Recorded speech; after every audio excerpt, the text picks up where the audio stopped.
All right, everyone, a little bit of a late morning right now, so I've got to hurry through these. First video of the day, the Defend the Guard Act. I was asked specifically by Mulgera the other day to talk about this. I looked through it. Link in the description, archived, of course. It's being defended by libertarians and like actual conservatives. I think it's a good idea. I think that Donald Trump should endorse it. Now, let me explain exactly what it is. Right now, the state guards can be called up without an act of Congress officially declaring war. That is, troops can be mustered. The act effectively would make it impossible to do that unless war is officially declared. So you couldn't have the National Guard being deployed to, let's say, some foreign country unless Congress had officially declared war. This is a power of Congress that has been sorely overlooked for a very long time. Right now, what you have is a continuing resolution by Congress effectively to give the president unilateral power to conduct strikes on other countries, deploy troops, etc., to send them into conflict zones. This is how you got things like Iraq and so forth. I believe there was a resolution of war for Afghanistan, if I remember correctly, but I'm not 100% sure. Now, for decades, what's happened is that you have these excursions by U.S. forces, including people that are in the Guard, so they've been mustered, they've been called into active duty, into countries without a resolution of Congress declaring war. So it's not technically a war. It's just a conflict. We're a party of interest.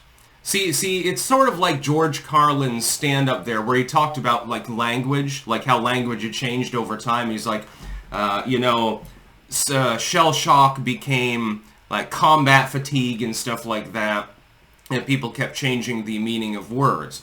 Well, that was comedic in nature, and by the way, that is a very good stand-up act, and you should watch it. Just look at George Carlin, Soft Language, I think it was called. That's the bit at hand. Well, it was funny. It's also unfunny. I've talked for years now, after having taken linguistic anthropology, about the importance of the usage of language and understanding it. People use language all the time, they don't even understand what they're fucking saying. It's also a cult in nature, just to be clear. The term spell, as in to cast a spell, literally means to spell out words and so forth, to create meaning. That's all it is.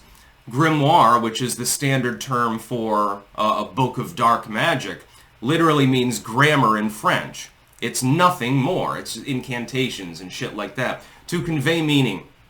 Especially in eras where most people were illiterate, if you were lettered, if you could spell, literally cast a spell, it was conceived of as a special property. Now, these days, most people are literate in most parts of the world, but they still don't quite understand the usage of language on that higher level. The elites do. Oh, they know they can fool with your brain and stir their finger around it until your eyes go sideways. They're very, very good with linguistic propaganda. The Defend the Guard Act is a good idea overall. To not have people going into foreign theaters of combat unless Congress, get them on record. I want to know which representatives and which senators want people to die, basically. Now, if the war is justified, let's say that a foreign country decides to fire a nuclear weapon at New York City or something like that. Is it justified to retaliate? Yeah, bomb the fuck out of them. Destroy their entire civilization. But we should either wage total war or no war. Limited strikes should be limited to anti-piracy measures effectively to keep sea lanes open. That's the only thing we should be doing. And it should be a proportional response. For example, let's say that another country raids a U.S. base and they kill a couple of U.S. soldiers. You don't necessarily need to invade the country. The lopsided response will be costly in terms of lives, in terms of money, in terms of political expenditure, etc. You've got to respond proportionally. Sometimes we can do things diplomatically.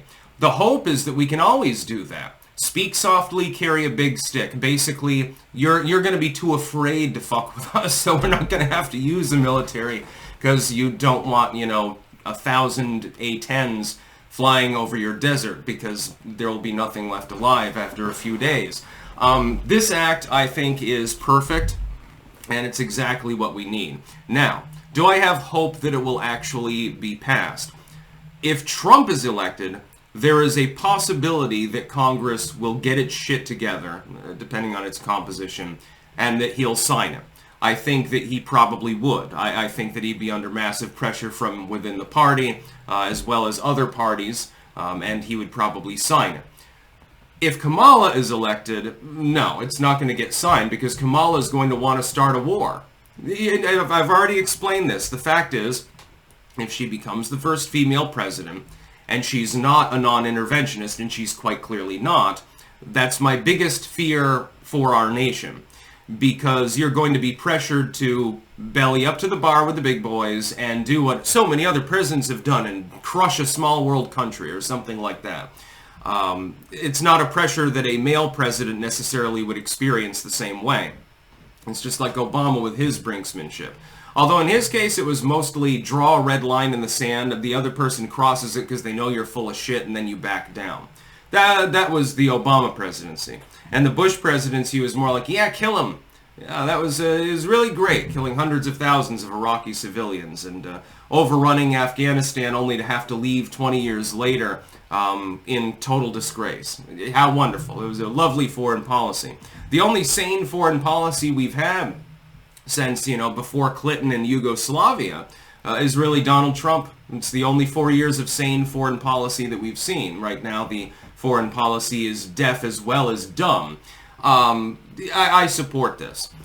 Putting the power of using force back into the hands of Congress is a good idea. The hope is that it will prevent wars. At the very least, even if a war does happen and the Guard is deployed, we've got everyone on record with their vote, which is why Congress would be reluctant to vote for it. So my hope is that you have more Rand Pauls and less Dan Crenshaws in Congress, for example, over the next few years. If we can achieve that, I think the idea could take off. It's viable. It's also constitutional. Congress is supposed to be the body that declares war on another country. The president can come before them and say, I want to bomb this country because they did X, Y, and Z, but he or she shouldn't have the unilateral authority to do jack shit until Congress acts. Now, of course, Congress might be in recess, you say. Well, that could be a real big problem. Wouldn't our enemies exploit it? No. The president simply recalls Congress for an emergency session. Ta-da! Yeah, problem solved. Again, a lot of people don't understand the underpinnings of civics. It wouldn't provide any problem, any impediment to us taking immediate action against another country.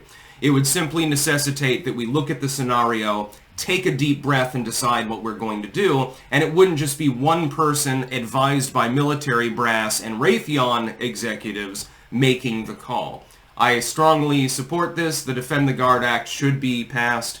I think that it's a good idea, and I would urge Donald Trump to endorse it because, again, some people think that he's going to try to be a dictator, right? Well, if he's literally handing more power to Congress to hamstring him in the military sense, I would think that would be anti-dictatorial. You kill two birds with one stone by endorsing this particular act and swearing that you'll sign it, assuming it's sent to your desk. It's a good idea on both ends, domestic and foreign. That's about all. Peace out.